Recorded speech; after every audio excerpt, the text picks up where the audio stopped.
Welcome to our podcast, What No Mom Told You, where the rarely spoken truths finally get loud. I'm Megan Nelson. And I'm Pauline Walfish.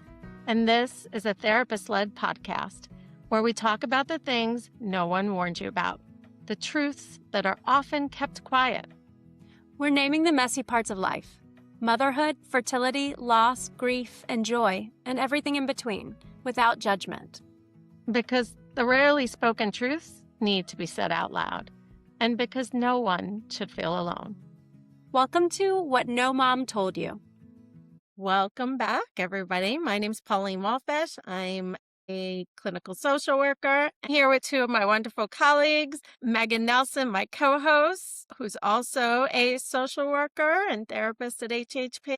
Megan, introduce you to our guest today. Yes, today we're so lucky. We have Dr. Ashley Davis Ford Graham.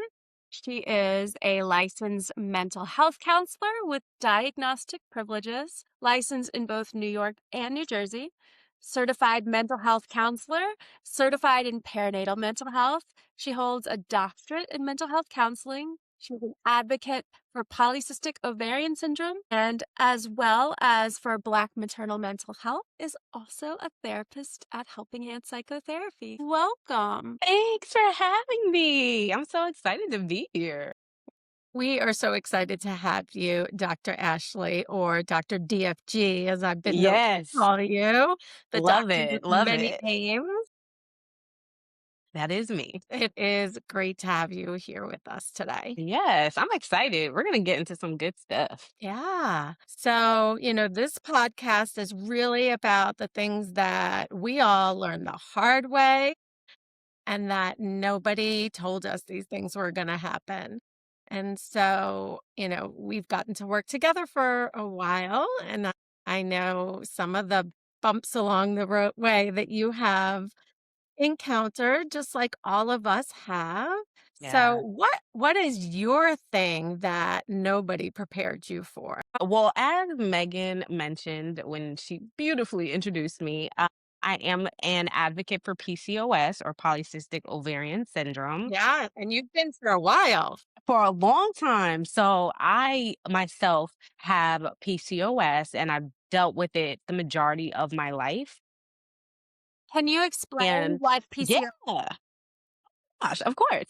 So there's a lot to it. Depending on who you talk to in terms of providers, you might get a different answer because it impacts a lot of different areas of the body. So it's partially an endocrine disorder, partially a reproductive disorder. Some individuals experience cysts on their actual ovaries, but that's not required to have PCOS. PCOS actually stands for something. Yeah, so polycystic ovarian syndrome. So the other thing too is I'm a mom, so that's a big part of my identity. We'll talk about that a lot. But for me, with PCOS, throughout my life, I was often always told like fertility is going to be an issue. This is a really big thing that you'll have to worry about. And that really stressed me out because ever since I could remember, I wanted to be a mom and I knew that. So when I was like 14 is when I was preliminarily diagnosed. That's early. Yeah, it was very early, which I learned as I got older that when I was very young, I want to say like 9 or 10, I got my very first menstrual cycle, and it was very inconsistent after that. And I learned that within the Black community, especially Black women and girls get their menstrual cycles a lot earlier, and then that can often impact a whole host of other things, including mood, functioning, all of these other, disorders. Would you And say so, that getting this yeah, diagnosis at 14 was early for how people normally get a diagnosis for this? I, yes, I'll say yes.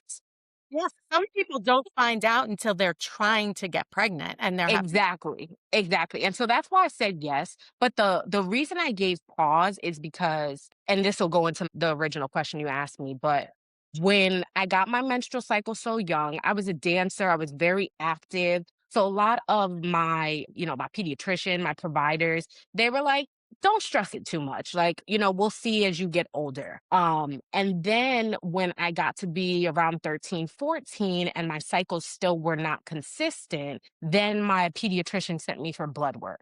And when my pediatrician sent me for blood work, what came back was my testosterone levels. I believe it was my DHEA sulfate. I am not a medical doctor. I don't know what this stuff really is. Um, That suit. but it was a couple of different labs were off the charts. And when I tell you off the charts, as women, we have both estrogen and testosterone. If, for example, we're only supposed to have like, I don't know, 12, uh, whatever the measurement is of testosterone, I had like 380. So it was I think a very, lot of people very, don't even know that women have testosterone, right? you Like, you know, hear testosterone, you think it's just a man's hormone. Exactly, exactly. And so this was all new information for myself and my family. And the pediatrician was then like, okay, well, I'm going to send you to a child endocrinologist. And when I went to the endocrinologist, they told me that based on my blood levels, I also had, I believe it's called hirsutism. So I had like hair in, or more hair, like on my chin. I had like a little bunny trail on my stomach. And at 14, I was like starting to get super self-conscious. Like, what is all of this? On top of my cycles. So the endocrinologist told me at that point, there's a likelihood that you have PCOS. But that was it, right? Like they were like, there's this likelihood you have this. It's probably going to impact your fertility. Here are the 14. options at 14. So the options that they gave me were you can either have hormone replacement therapy, which especially at that time, it was still pretty new. Like they didn't, they as in medical world didn't necessarily know how this would impact PCOS and other things or birth control. And so my mom was like, we don't know what the hell hormone replacement therapy is. You're not doing that. So I guess we're doing birth control. So at 14, I got on birth control and that was it. Like they never really followed up and gave me any more information, told me other ways in which this was going to affect me Mm. or how it all went together. So leaving the endocrinologist at 14, the one thing that stuck in my head was them saying like, "Oh, this is probably going to impact your fertility," but I also really didn't necessarily know what that Know meant. what Yeah, that I meant. don't think What at does that even 14. mean? At Yeah, 14, like what is that? What does that mean? I But I imagine that went the on birth first control. thought is like, I'm not gonna be able to have kids. Literally, right? And so now I'm like, but you know what? I'm 14. I can't think about this because I'm not having a kid right now. Right.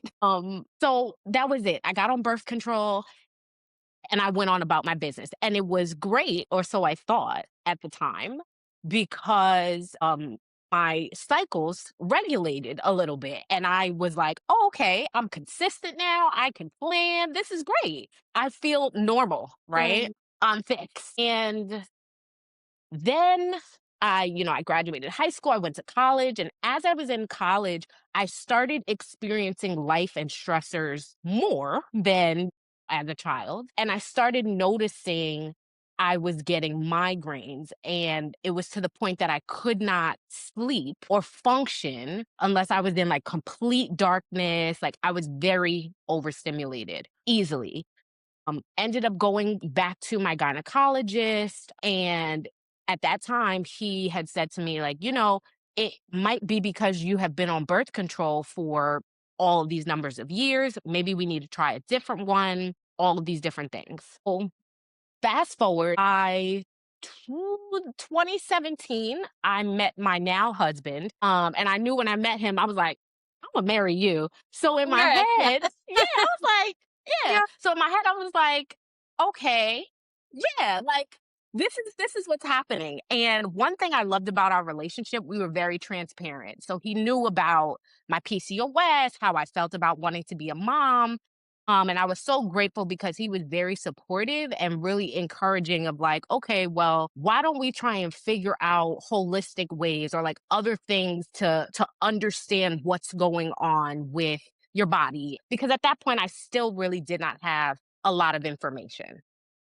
I love that he was, like, involved He and was so wanting involved, to and I was like, understand and helping thank you. you. And the other thing I will say is shout out to my husband, but he was so great because he was like, I love you and I just want to be with you. So whether we can, biologically have children or not, like that doesn't matter to me. And that was very helpful because I think that alleviated a lot of stress, but it also empowered me because I was like, I appreciate that, but I also want and need to know what's going on with me so that I can understand. And so, as the world would have it and the universe and everything, 2020 COVID hit, and I went to my gynecologist because I was still dealing, with all of these migraines and things. And they had suggested that they were going to change the birth control that I was on. And this literally happened a week before the world shut down. So, right. So I'm like, okay. So I get this new birth control and then I'm reading up on it. And as I'm reading up on the birth control, it's saying that, it's going to limit or decrease my cycles even more than I was already experiencing. And I was like, well, I don't want that. So between 2017 and 2020, when I had met my husband now, I was starting to do a lot more research on my own in terms of what is polycystic ovarian syndrome? What does this actually mean? How does this affect me and come up?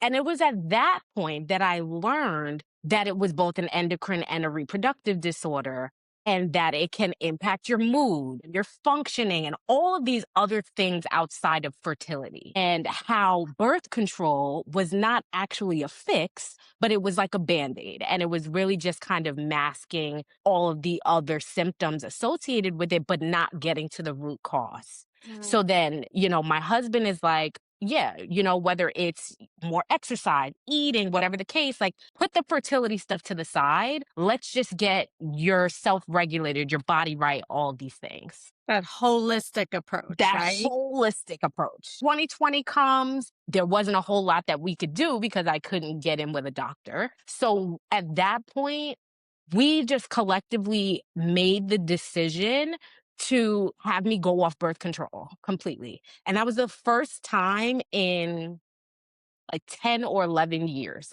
I had not been on birth control. And I took matters into my own hands. And in doing that, I found an endocrinologist that was a Black woman that listened to me, that, sat with me and explained things to me and got me onto a different holistic treatment regimen. I did take medication and I still do as well. I take metformin, which is not specifically for PCOS, but it helps with PCOS symptoms.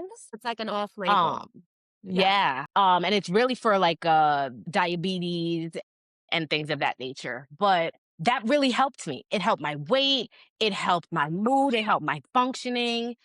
And then it helped me get pregnant per my doctors because I got pregnant naturally and I had my daughter and everything was great. My pregnancy was great. And then I had my daughter and my birthing experience did not go the way I planned or anticipated. And So nobody, surprising. you That know, happens so often. like what? Nobody told me that all of my PCOS symptoms that I thought I managed and controlled and learned about were going to then be exacerbated with my own PMADs and all of the other postpartum mood things that I had to deal with.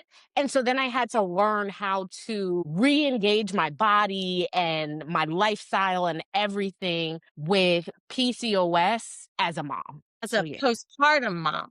As a postpartum mom, right, a freshly postpartum mom. And it becomes like another job, right? Absolutely. It's like Absolutely. monitoring, learning what you need for, your mood, learning Everything. what you need for nutrition, for exercise. Yeah. Yeah.